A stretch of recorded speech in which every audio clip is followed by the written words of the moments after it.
मान्यवर, जब जीएसटी का कानून इस देश के अंदर लाया गया तो देश के लोगों को यह भरोसा दिलाया गया कि जीएसटी के माध्यम से आम आदमी को टैक्स देने में राहत मिलेगी और व्यापारियों को भी टैक्स की जटिलताओं से छुट्टी मिलेगी और टैक्स भरने में उनको आसानी होगी।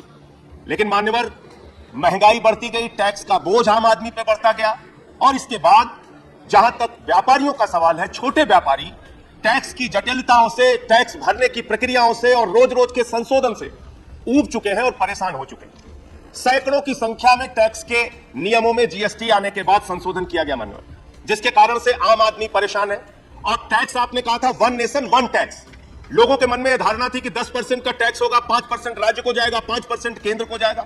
आपने वन नेशन मल्टीपल टैक्स की व्यवस्था ला दी, किसी पे 2%, किसी पे 5%, किसी पे 18%, किसी पे 28%। और इतने टैक्स लादने के कारण पेट्रोल महंगा, डीजल महंगा, दूध महंगा, छाछ महंगा, सरसों का तेल महंगा, आम आदमी की जिंदगी की हर एक चीज, गरीब की थाली महंगी कर दी मान्यवर। ऐसी सरकार है कि रोटी पर 5% और पराठा पे 18% टैक्स। ये कैसी टैक्स की प्रणाली है मान्यवर।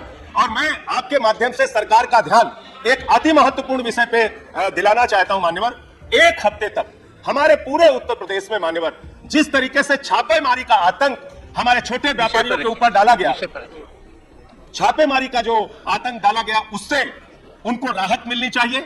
छापेमारी तो दूर की बात है मान्यवर, जीएसटी के अधिकारी नहीं गए छापामारी करने के लिए, पुलिस बल साथ में लेके गए, चेक भरवा के लेके आए। अयोध्या का मामला, एक व्यापारी से 5 लाख का चेक लिया, गोंडा में एक व्यापारी से 3 लाख का चेक लिया। अरे भाई, आप मामले की जांच कीजिए, उसके बाद तब आप टैक्स लीजिए। आपने मामले की जांच भी नहीं की। छोटे मझोले जितने भी व्यापारी हैं, उनको पूरे उत्तर प्रदेश में आपने तंग कर रखा है। मैं तो मान्यवर यही आपके माध्यम से सरकार से अनुरोध करना चाहूंगा। The honorable member will give details of these two incidents, and honorable member is yet to give details of the information. I have given, sir. No, not given. Check up.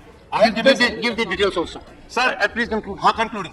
So, sir, ये tax की जो प्रणाली उत्तर प्रदेश में लागू करके व्यापारियों को जो परेशान किया जा रहा है, इस पर रोक लगनी चाहिए। जीएसटी के माध्यम से जीएसटी को जीएसटी ही रहने दीजिए, उसको गुंडा सर्विस टैक्स में तब्दील मत